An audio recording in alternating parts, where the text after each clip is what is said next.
জনসাধারণ আপনারা বুঝেন না, আমি বললাম কি করব, আপনারা জায়গা মতো যান না। আমার 60-65-70 বছর বয়স, এই এর মধ্যে এই কালভার্টটা দেওয়ার না কোনো কায়দা হয় না।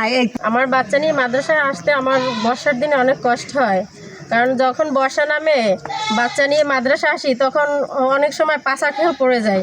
বাচ্চা ফিরে আবার বাসায় যেতে হয়, বাচ্চা রেডি করতে হয়, আমার রেডি করতে হয়, তারপরে ক্লাসে অনেক সময় দেরি হয়ে যায় আসতে। এই জন্য আমি চাই যে এই রাস্তাটা যেন সুন্দর করে সরকারের পক্ষ থেকে সুন্দর করে রাস্তাটা করে দেওয়া হয়। বলতলা 4 নং ওয়ার্ডের একজন সদস্য। আমি অত্র বলতলা ফেকেলি সিনিয়র মাদ্রাসার একজন সহকারী শিক্ষক। আমাদের মাদ্রাসার ছাত্রছাত্রীরা চতুর্দিক থেকে আসে, কিন্তু এই মাদ্রাসাটা এমন একটি স্থানে অবস্থিত যেখানে চতুর্পাশে কোনো রাস্তাঘাট নাই এবং কোনো প্রশাসন এখানে আসতে পারে না।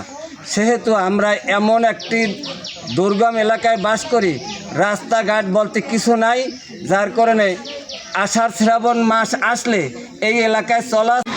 আমাদের এই রাস্তাটা কাঁচা, আমরা মাদ্রাসা যেতে পারি না, আমাদের কাদা হয়ে ভিতরে পানি জমে থাকে। আমাদের এই দীর্ঘ 15 বছর ধরে এই রাস্তাটা উন্নতি হয়নি, তার জন্য আমাদের রাস্তাটা ভালো করে দেওয়ার জন্য অনুরোধ রয়েছে।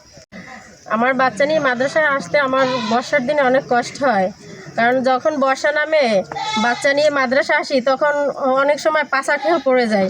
বাচ্চা ফিরে আবার বাসায় যেতে হয়, বাচ্চা রেডি করতে হয়, আমার রেডি করতে হয়, তারপরে ক্লাসে অনেক সময় দেরি হয়ে যায় আসতে। বান্ডেল থাকলে প্রতি সেনমানিতে টাকা বাঁচবে। বিকাশ সেনমানি বান্ডেল কিনে জিতুন প্রতি লেনদেনে। এই জন্য আমি চাই যে এই রাস্তাটা যেন সুন্দর করে সরকারের পক্ষ থেকে সুন্দর করে রাস্তাটা করে দেওয়া হয়। আমার বাড়ির সামনে একটা কালভার্ট, এই কালভার্ট আমার জীবনে আমার 60-65-70 বছর বয়স, এই এর মধ্যে এই কালভার্টটা দেওয়ার না কোনো কায়দা হয় না। এই 15-16 বছরের মধ্যে তো আর দেয় নাই, চেয়ারম্যান সাহেবেরা মেম্বার সাহেবেরা খালি বলে ওইটি আছে, এই পরে এই বিল করতে করতে আজ পর্যন্ত একখান ইট বা একটা ইট এখানে আসে নাই। সদস্য আমি এই মসজিদের ইমাম ছিলাম। আমি দীর্ঘ 7 বছর ইমামতি করাইছি, কিন্তু এই রাস্তাঘাট ভালো হয় না দেখে আমি ইমামতি ছাড়িয়ে দিছি। এখন এই কাদা বৃষ্টিতে রাস্তাঘাটে আসতে পারি না, মসজিদে আমি আসতে পারি না। এর কারণে আমার এই সমস্যার কারণেই আমি ইমামতি থেকে আমি বহিষ্কৃত হয়েছি।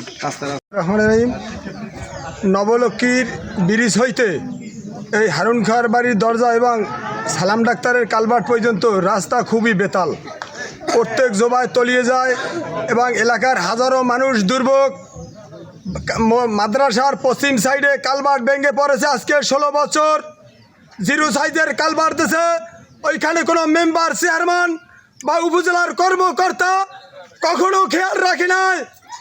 এই রাস্তাঘাট অবহেলার কারণে সন্ত্রাস নৈরাজ্য সৃষ্টি করে থাকে।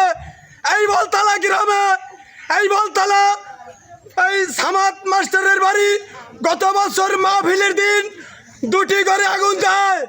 আগুন দেওয়ার পূর্বে ফায়ার সার্ভিসকে খবর দিলে তারা ভান্ডারিয়া থেকে ঘুরে আসে।